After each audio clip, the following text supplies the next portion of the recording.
والصلاة والسلام على من لا نبي بعده وبعد فأعوذ بالله من الشيطان الرجيم بسم الله الرحمن الرحيم فإذا قضيت الصلاة فانتشروا في الأرض وابتغوا من فضل الله واذكروا الله كثيرا لعلكم تفلحون صدق الله العظيم۔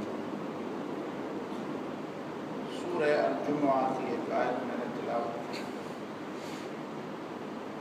اس آیت کے اندر نماز اور ذکر الہی کو انسان کے عملی زندگی کے ساتھ اس کا ایک ربط پیدا کیا گیا ہے کہ نماز در حقیقت انسانی زندگی کو ایک درست ڈگر پر چلانے والی چیز ہے، اور عملی زندگی میں بحیثیت ایک بندہ کے انسان پسند و ناپسند کا معیار کیا رکھے، اپنی ترجیحات کیا متعین کرے، اسی معاملے میں نماز انسان کی رہنمائی کرتی ہے۔ اسی وجہ سے نماز کو بھی ذکر کہا گیا ہے، اور نماز کا مقصد بھی ذکر الہی قرار دیا گیا ہے۔ وَأَقِمِ الصَّلَاةَ لِذِكْرِي، وہ نماز نہیں جس میں انسان کو اللہ تعالیٰ کی یاد اور اس کے ذہن و فکر پر اللہ تعالیٰ کی یاد کو غالب نہ کر دے۔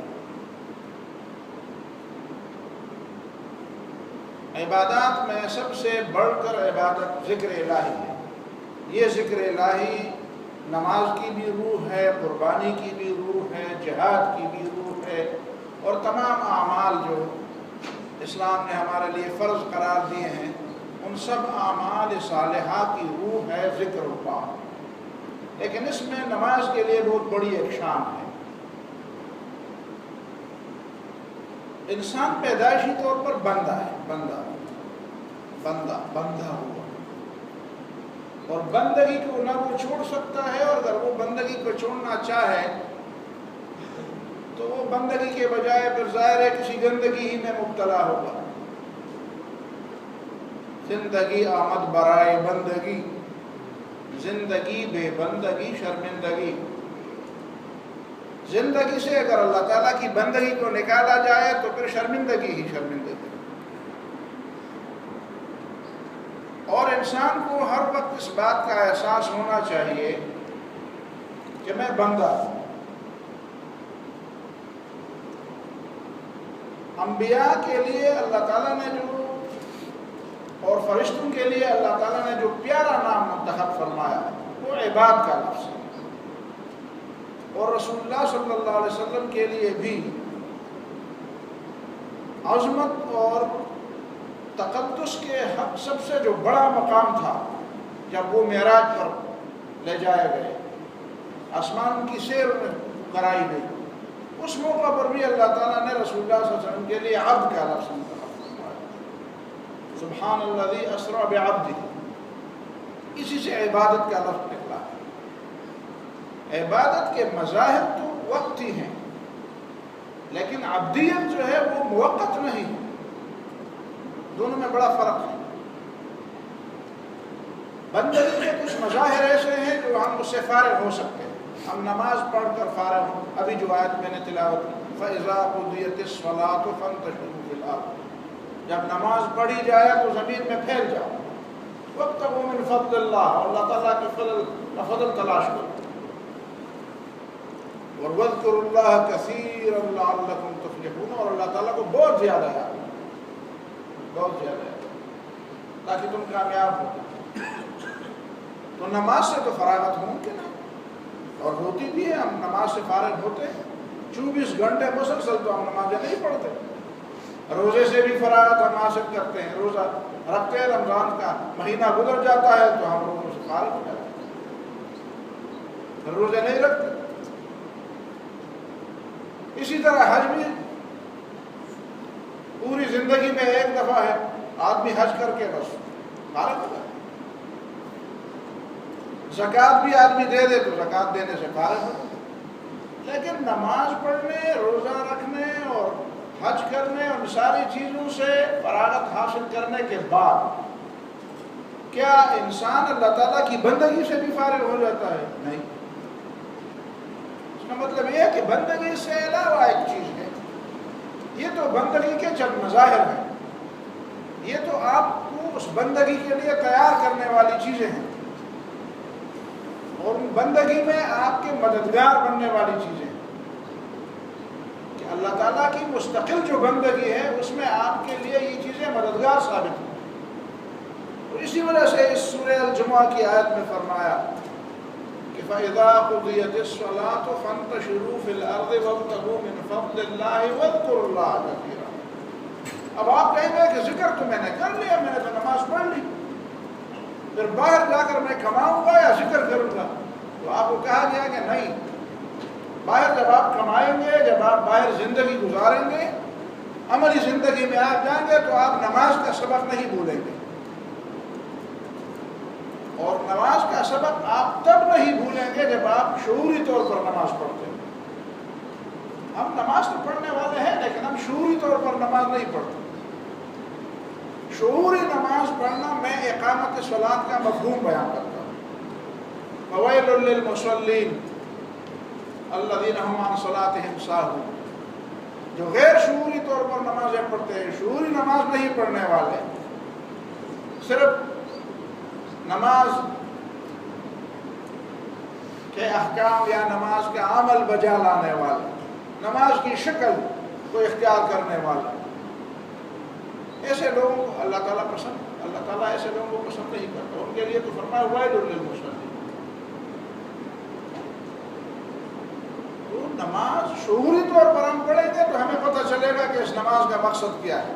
نماز ہمیں جو چیزیں سمجھاتی ہے ان میں آج کی تقریر میں، آج کے خطبے میں ایک نقطہ وہ ہے بندگی کا احساس دلانا۔ بندگی کا احساس دلانا بندے کو ضروری ہے، ورنہ بندہ پھر اگر بندگی کا احساس ہی نہ کرے تو تباہ ہو جائے۔ ظاہر ہے کہ اگر اسے یہ احساس نہ ہو، ایک آدمی ایک ادارے کا ملازم ہے اور اسے صبح اٹھتے ہوئے اور شام ہوتے ہوئے، دن چڑھتے ہوئے، رات گزرتے ہوئے احساس ہی نہیں ہوتا کہ میں کسی ادارے کا ملازم ہوں، تو وہ تو غیر حاضر رہے گا، یا وہ صرف ایک کام پہ جائے گا نہیں، یا اگر وہ جائے گا تو وہ کام کرے گا نہیں، یا کرے گا تو بگاڑے گا۔ تو کب تک وہ ادارہ اس کے بارے میں کچھ گمانی رکھے گا؟ ظاہر ہے کہ ایک دن تو اس کی پکڑ ہوگی، کسی دن تو سامنے آ جائے گا، کسی دن تو اس پر کسی کی نظر لگ جائے گی۔ لیکن اللہ تعالیٰ سے تو غائب ہونے کا تصور ہی نہیں۔ ادارے کے سربراہ سے تو غائب ہوا جاتا ہے، کیمرے کی آنکھ سے تو غائب ہوا جا سکتا ہے، لیکن اللہ تعالیٰ کی نظر سے تو آدمی غائب نہیں ہو سکتا۔ تو یہ بات ضروری ہے کہ بندے کے اندر بندگی کا احساس تازہ ہو، اور بندگی کے احساس میں تین چیزیں بنیادی طور پر شامل ہیں۔ پہلی چیز جو بندگی کے احساس میں شامل ہے وہ یہ ہے کہ وہ اللہ تعالیٰ کو اپنا رب مانے، وہ اس بات کا شعوری طور پر احساس رکھتا ہو کہ میں اللہ کا بندہ ہوں، میں کسی اور کا بندہ نہیں ہوں، اور نہ میں کسی کی بندگی کو درست سمجھتا ہوں سوائے اللہ تعالیٰ کا۔ رضیت باللہ ربا وبالاسلام دینا وبمحمد صلی اللہ علیہ وسلم رسولا۔ اسی وجہ سے رسول اللہ صلی اللہ علیہ وسلم نے فرمایا ذاق طعم الایمان، اس آدمی کو ایمان کا مزہ ملے گا۔ من رضی باللہ ربا، جو دل سے اس بات پہ خوش ہو کہ اللہ میرا رب ہے اور اسلام میرا دین اور محمد صلی اللہ علیہ وسلم میرے رسول ہے۔ تو بندگی میں جو سب سے پہلا احساس ہے، جو سب سے پہلی بات سمجھنے کی ہے، وہ یہ بات سمجھنے کی ہے کہ اللہ رب ہے اور میں بندہ ہوں، میں کسی اور کا بندہ نہیں، اور شکر ہے کہ میں اللہ کا بندہ ہوں جو دینے والا ہے، جو میرا استحصال نہیں کرتا، جو میرے اوپر میری بس سے زیادہ بوجھ نہیں ڈالتا، جو رحمان و رحیم ہے، جو مہربان ہے، جو میرے گناہ کو بخشتا ہے، جو مجھے معاف بھی کرتا ہے، اور میں اس کا بندہ، میں کسی اور کا بندہ نہ بنوں۔ دوسری بات یہ کہ یہ بندہ بننا کیا ہے؟ تو بندہ بننے کا پہلا جو تقاضا ہے وہ ہے حکم بجا لانا، اطاعت کرنا، بات ماننا. مجھے اس کی بات ماننی چاہیے، مجھے اس کی اطاعت کرنی چاہیے، اس کے احکام کی اطاعت کرنی چاہیے. اطاعت سے منہ موڑنا نہیں چاہیے. اطاعت سے منہ موڑے گا تو وہ بندہ نہیں رہے گا. غیر شعوری طور پر، غیر دانستہ، غیر ارادی طور پر نفس کے غلبے میں آ کر آدمی سے گناہ ہو سکتا ہے، نفس غالب آ سکتا ہے، کبھی بھول چوک بھی ہو سکتی ہے، کبھی آدمی پھسل بھی سکتا ہے، کبھی آدمی پر دنیا کی محبت بھی غالب آ سکتی ہے، کبھی آدمی فتنے میں بھی پڑ سکتا ہے. لیکن جب چونک جائے، جب بیدار ہو جائے، اذا مسهم طائف من الشیطان، شیطان بھی کوئی اکساہٹ، کوئی وسوسہ ڈال دیتا ہے، تذکروا، فوراً آدمی بیدار ہو جاتا ہے. فاذا هم مبصرون، وہ حقیقت کو پا لیتے ہیں، دیکھ لیتے ہیں. تو گناہ سے توبہ، پھر اللہ تعالیٰ توبہ کرنے والوں کو پسند فرماتا ہے. آدمی غلطی کرتا ہے تو رب ہے اور وہ معاف کرنے والا ہے. بندگی ہونی چاہیے، اطاعت ہونی چاہیے، یہ دوسری بات ہے. اور اطاعت کے ساتھ ساتھ صرف یہ نہیں کہ وہ اطاعت جس کو ہم کہتے ہیں کہ لا اینڈ آرڈر کی پابندی، ڈسپلن کی پابندی، اس میں اور اطاعت میں بڑا فرق ہے. اطاعت صرف لا اینڈ آرڈر کی اور ڈسپلن کی پابندی نہیں. اطاعت میں تو کا لفظ ہے. تو کا معنی ہے دل کی خوشی سے ایک کام کرنا، اللہ کے احکام بجا آوری میں، اللہ کے احکام کی بجا آوری میں دل خوش ہو جائے. یہ نہ ہو کہ بس ٹھیک ہے، جب لوگ مسلمان ہی نہیں سمجھیں گے بغیر نماز پڑھنے کے اور بغیر روزہ رکھنے کے اور بغیر حج پہ جانے کے تو مجبوری ہے تو کم کر لیں گے تو صحیح نہیں. یہ اطاعت نہیں، یہ اطاعت نہیں. اطاعت یہ نہیں ہے کہ جان چھڑانے کے لیے کوئی راستے تلاش کیے، چور دروازے تلاش کیے جائیں، اور جب لوگوں کو پتہ چلے کہ یہ کیا ہوا تو پھر اسے دساوا کیا جائے. وہ جو قادیانیوں کے بارے میں پہلے سے طے شدہ بات تھی کہ کوئی اسمبلی کے لیے کاغذات داخل کرے گا تو یہ حلف نامہ. اب لوگ کہتے ہیں حلف نامے میں اور میں اس بات کا اقرار ہے، اس میں کیا فرق ہے؟ تو آپ کسی سے پوچھ لیں، کسی سے پوچھ لیں کہ کیا عدالت میں حلف نامہ اور اقرار نامے کے درمیان کوئی فرق ہے کہ نہیں. یہ تو جا کر کسی سے پوچھ لو اگر تمہیں نہیں معلوم. جیسے اندھیرے میں تیر چلانے سے کیا فائدہ؟ کوئی معاملہ جس کا آپ کے ساتھ تعلق نہ ہو، اپنا سمجھو، آپ کسی دوسرے سے پوچھیں، کسی وکیل سے پوچھیں، کسی جج سے پوچھیں، کسی قانوندان سے پوچھیں کہ اس میں فرق ہے کہ نہیں. فرق نہیں تھا تو پھر آپ نے بدلا کیوں؟ تو بہرحال میں سمجھتا ہوں کہ ٹھیک ہے، یہ چور راستے تلاش کرنا یہ بندگی کا تقاضا نہیں. بندگی اسی کو نہیں کہتے کہ لوگوں کے خوف سے اور لوگوں کے ڈر سے ایک بات مانی جائے. اور تیسری بات یہ ہے کہ تعظیم ہو، تعظیم، اللہ کی تعظیم ہو اور اللہ تعالیٰ کے دین کی نشانیوں کی تعظیم ہو. وَمَن يُعَظِّمْ شَعَائِرَ اللَّهِ فَإِنَّهَا مِن تَقْوَى الْقُلُوبِ، جو اللہ تعالیٰ کے دین کی نشانیوں کی تعظیم کرتا ہے، عزت کرتا ہے، احترام کرتا ہے، قدر کرتا ہے، یہ اس بات کی دلیل ہے کہ اس کے دل کے اندر تقویٰ ہے. تو یہ تین باتیں، تو نماز میں یہ تینوں باتیں شامل ہیں. نماز یہ تینوں باتیں سکھاتی ہے. نماز یہ بات سکھاتی ہے کہ تو بندہ ہے اور رب اللہ ہے. اللہ اکبر، نماز کی بنیاد ہی اللہ اکبر سے شروع ہوتی ہے. اذان ہوتی ہے، اس میں اللہ کی کبریائی کی بات ہوتی. پھر جب آپ نماز میں عملاً داخل ہوتے ہیں تب آپ بھی اللہ اکبر کہتے ہیں. تو نماز اللہ تعالیٰ کی کبریائی اور بندے کی بندگی سکھانے والی چیز. دوسری بات پھر یہ ہے کہ نماز آدمی کو سکھاتی ہے اللہ کی مانو، حی علی الصلاۃ، حی علی الفلاح. چھوڑو باتوں کو، بس باقی باتوں کا وقت ختم، اب نماز کے لیے آ جاؤ. جو نماز کا اہتمام کرنے والے ہوتے ہیں اور نماز کے لیے تیاری کرتے ہیں، بس اللہ تعالیٰ کی بات آ گئی، بلاوا آ گیا اور باقی بلاوے ختم. باقی کام جتنے بھی ضروری ہیں اب اللہ کا حکم آ گیا، اب میرے سامنے جھکو. بندہ تو تم ادھر بھی ہو، یاد تمہیں ادھر بھی ہونا چاہیے کہ میں بندہ ہوں، لیکن اب اس رب کا حکم ہے کہ آؤ مسجد کے اندر۔ اور تیسری بات بھی نماز سکھاتی ہے، وہ یہ ہے کہ اللہ تعالیٰ کی تعظیم، احترام میں کھڑے ہو جاؤ، ادھر ہاتھ باندھو، ادھر باندھو، کھلے چھوڑ دو۔ تمہارے ذہن میں اللہ تعالیٰ کی تعظیم ہونی چاہیے کہ میں اللہ کے سامنے کھڑا ہوں، سر جھکا کے اللہ کی بندگی کی بات سنو بھی، بولو، اکیلے ہو تو خود پڑھو، امام کے پیچھے ہو تو سنو، توجہ مرکوز رکھو، خشوع کے ساتھ، خضوع کے ساتھ۔ اور پھر جب حکم ہوتا ہے تو جھکاؤ، سب رکوع میں آ جاؤ، اور پھر اس سے بھی بڑھ کر حکم آ جائے تو پھر سجدے میں جاؤ،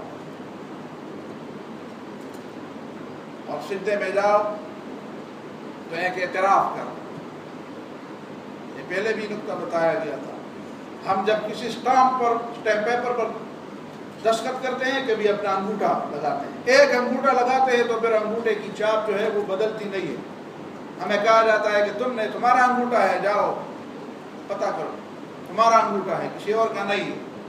اور اللہ کے سامنے اللہ تعالیٰ ہمیں کتنے انگوٹھے لگواتا ہے؟ 10 انگوٹھے ہاتھ کے اور 10 انگوٹھے پاؤں کے۔ اور پھر صرف یہ انگوٹھے نہیں، ماتھا بھی رگڑو، ناک بھی لگاؤ، گھٹنے بھی لگاؤ، 7 اعضاء سے سجدہ کرو، 20 انگلیوں سے سجدہ کرو۔ اور یہ جو قرات پڑھی گئی تھی کہ رب العالمین اللہ ہے اور صراط مستقیم اللہ کے پاس ہے، اور پھر جو سورت پڑھی گئی تھی یہ ہمارا ایک اعلان تھا، یہ ہم نے ایک اسٹامپ پیپر پہ دستخط کر دیا اور پھر سجدے میں جا کر اس پہ اپنے انگوٹھے ثبت کر دیے۔ پتہ نہیں قیامت کے دن کتنے اسٹامپ پیپر ہمارے سامنے آئیں گے جن پر ہمارے انگوٹھوں کے چھاپ ہوں گے، جن پر ہمارے ماتھے کی چھاپ ہوگی، اور پھر ہمارے سامنے پیش کیا جائے گا کہ بندے یہ تھا تمہارا اعلان، یہ ہے تمہارے دستخط، تمہارے ہاتھ پاؤں کے انگوٹھے، سر سے لے کر پاؤں تک، گھٹنوں تک، سارے جسم کے نشانات اس پر موجود ہیں۔ پھر تم اس سے پھرے کیوں؟ تم نے مجھ سے یہاں پہ وعدہ کیا صراط مستقیم کا، مانگا مجھ سے صراط مستقیم، باہر جا کر پھر بھول گئے۔ ایک انگوٹھا کسی اسٹامپ پیپر پر لگایا وہ نہیں بھولتے، اس لیے کہ اس میں دنیا کا کوئی نفع نقصان ہے۔ اور یہاں پہ کتنے اسٹامپ پیپر بار بار ایک سجدے میں، پھر دوسرے سجدے میں، ایک رکعت میں، پھر دوسری رکعت میں، فرض نماز میں، پھر سنتوں میں، پھر نفل میں، پھر وتر میں، صبح بھی شام بھی 5 اوقات، اور پھر اتنے انگوٹھے لگا کر پھر بھول جاتے ہو۔ یاد رکھو، اقم الصلاۃ لذکری، نماز پڑھو تاکہ میں تجھے یاد رکھوں۔ نماز نہیں پڑھو گے تو اللہ یاد نہیں رہے گا، اور جس کو اللہ یاد نہیں رہے گا، وَلَا تَكُونُوا كَالَّذِينَ نَسُوا اللَّهَ فَأَنسَاهُمْ أَنفُسَهُمْ، جن کو خدا یاد نہیں ہے اللہ تعالیٰ ان سے اپنا آپ بھی بھلا دیتا ہے، اور وہ وہی فیصلے کرتے ہیں جو خود ان کی تباہی کے ہوتے ہیں۔ آج کے درس میں یہ بات تھی، اگلا درس بھی انشاءاللہ، اگلا خطبہ بھی اسی نماز پر ہی ہوگا۔ اللہ تعالیٰ مجھے اور آپ کو سمجھ کی اور عمل کی اور شعوری نماز پڑھنے کی توفیق عطا